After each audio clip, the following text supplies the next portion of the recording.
नमस्ते। तो क्या आप भी अपना पैन कार्ड बनवाना चाहते हैं, वो भी घर बैठे बिना किसी एजेंट के चक्कर काटे? तो आप बिल्कुल सही जगह आए हैं। आज हम आपको स्टेप बाय स्टेप पूरा प्रोसेस समझाएंगे। तो चलिए देखते हैं आज हम क्या क्या कवर करने वाले हैं। हम एप्लीकेशन शुरू करने से लेकर फॉर्म भरना, डॉक्यूमेंट्स अपलोड करना, पेमेंट और उसके बाद क्या होता है सब कुछ देखेंगे। और हाँ, आखिर में एक मज़ेदार बात भी है।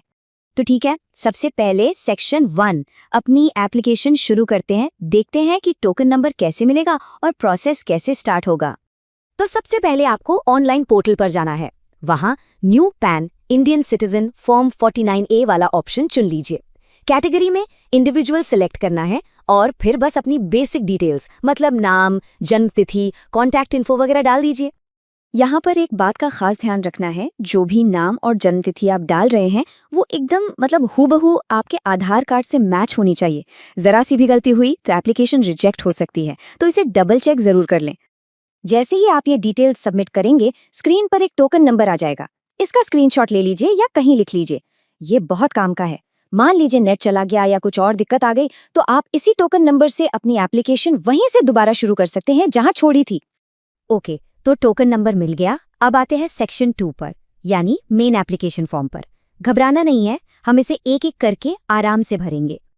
अब आपके सामने 2 ऑप्शन आएंगे। पहला है eKYC वाला, जिसमें आधार वाली फोटो अपने आप आ जाती है, लेकिन हम दूसरा वाला चुनेंगे, सबमिट स्कैन्ड इमेजेस थ्रू e-साइन। इसका फायदा यह है कि आप अपनी पसंद की फोटो और सिग्नेचर अपलोड कर सकते हैं। ठीक है, अब कुछ पर्सनल डिटेल्स डालनी है। अपने आधार के आखिरी 4 डिजिट डालिए, नाम कंफर्म कीजिए, जेंडर सेलेक्ट कीजिए और फिर अपने पिताजी की डिटेल्स भरनी है।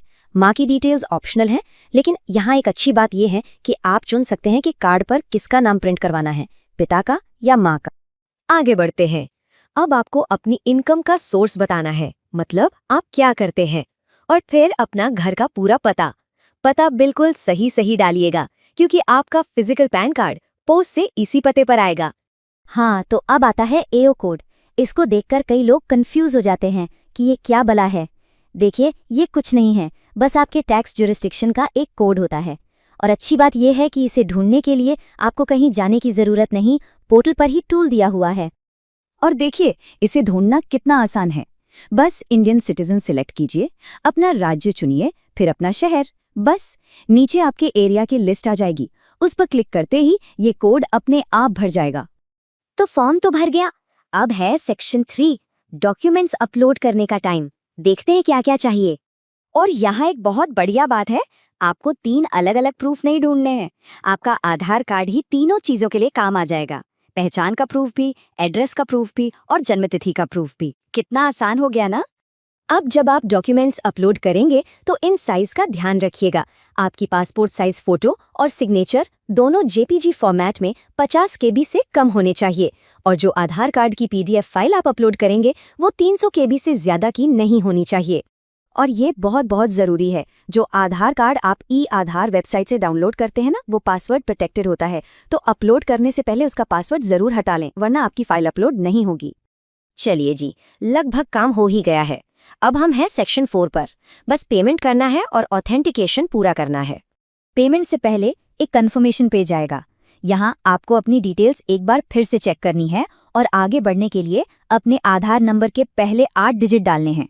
इस पूरी प्रोसेस की जो फीस है वो है सिर्फ 107 रुपये। आप इसे ऑनलाइन पे कर सकते हैं, UPI, कार्ड, नेट बैंकिंग, जो भी आपको ठीक लगे। पेमेंट के बाद फाइनल सबमिशन के लिए 2 OTP आएंगे।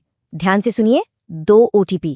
पहला आएगा आधार को ऑथेंटिकेट करने के लिए, और जब वो डाल देंगे तो दूसरा OTP आएगा e-साइन के लिए।